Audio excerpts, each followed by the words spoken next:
বাহ, আজকে ওয়েদারটা কি সুন্দর লাগছে। ও, তার মধ্যে আবার তোমরাও চলে এসছো।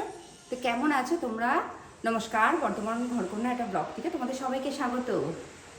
বিকেলও হয়ে গেছে। আজকে আমার পছন্দ মতো তোমাদের সাথে একটা সন্ধ্যেবেলাকার স্ন্যাক্সের রেসিপি শেয়ার করব।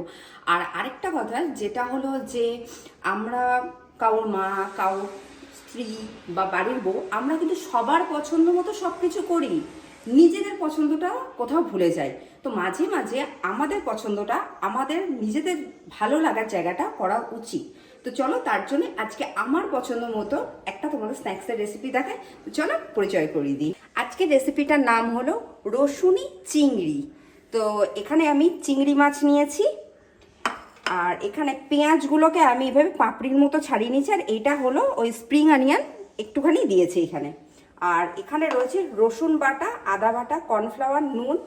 আর এখানে 3 রকমের আমি ক্যাপসিকাম রেখেছি। এখানে 3 রকমের না পেলে তোমরা 1 রকমের দিতে পারো, আমার যেহেতু বাড়িতে ছিল তাই দিয়েছি। আর এখানে বেশ খানিকটা রসুন কুচি আর পেঁয়াজ পাতা আমি কুচিয়ে রেখেছি, এটা সাজাবার জন্য, আর কিচ্ছু না। আর একটু সোয়া সস, টমেটো সস, গোলমরিচ গুঁড়ো, কাঁচা লঙ্কা কুচি, যেহেতু একটু ঝালঝাল করে করব।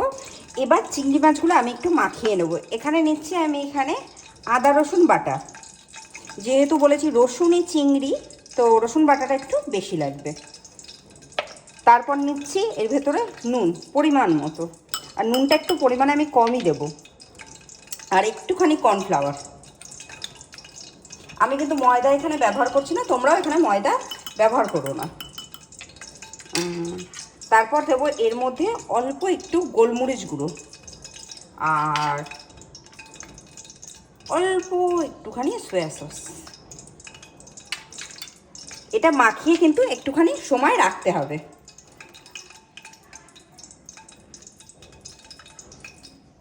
চিংড়ি মাছটা মাখিয়ে রেখেছিলাম আমি 1/2 ঘন্টা, আর সেই ফাঁকে আমি একটু তেল গরম করে নিয়েছি। আর চিংড়ি মাছটা এমন করে মাখাতে হবে, খুব মোটা কোটিং কিন্তু হবে না, একদম হালকা একটা কোটিং থাকবে।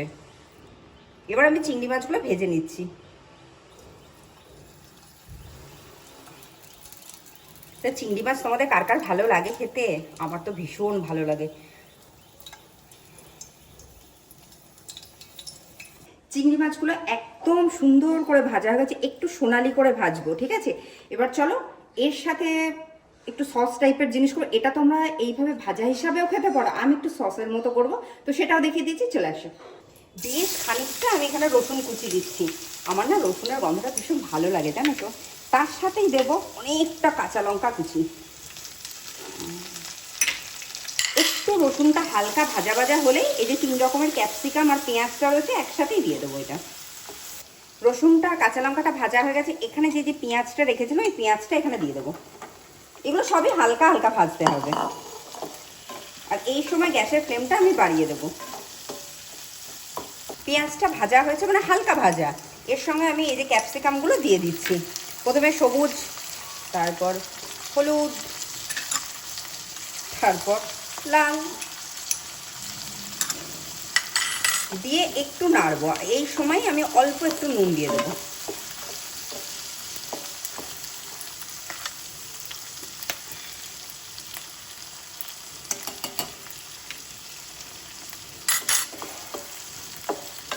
এই সময় আমি অল্প একটু গোলমরিচের গুঁড়ো দিলাম, যেহেতু একটু ঝাল ঝাল করবো। আর একদম অল্প পরিমাণে সয়া সস দেবো, কারণ যেহেতু ভাজাতেও নুন দেওয়া আছে, এটার ভেতরেও নুন রয়েছে। আর এই সময় দিয়ে দিলাম একবারে টমেটো সস, বেশ খানিকটা দেবো। সসগুলো সব দিয়ে দিয়েছি। এখানে এই যে ভাজা চিংড়ি মাছগুলো দিয়ে দিলাম, ব্যাস।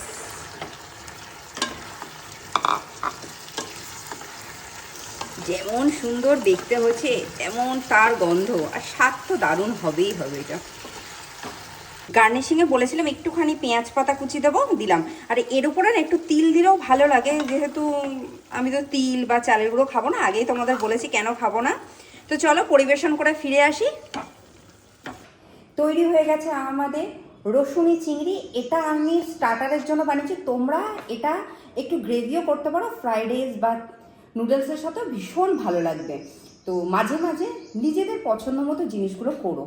এটা আমি তোমাদের বলছি। আর আজকের ভিডিওটা, আজকের রেসিপিটা ভালো থাকলে তোমরা অতি অবশ্যই আমার চ্যানেলটা সাবস্ক্রাইব করো, শেয়ার করো, লাইক করো, প্রচুর প্রচুর কমেন্ট করো। আর যদি কিছু ভুল হলে ক্ষমা করো, তাহলে খাই, সামনের মানুষটাও খেয়ে নেবে কিন্তু। ও তো আরও বড় মানে ডেঞ্জারাস থাকে, মানে খেয়ে নিয়ে একটু এড করে নি, তাহলে আর খাবে না।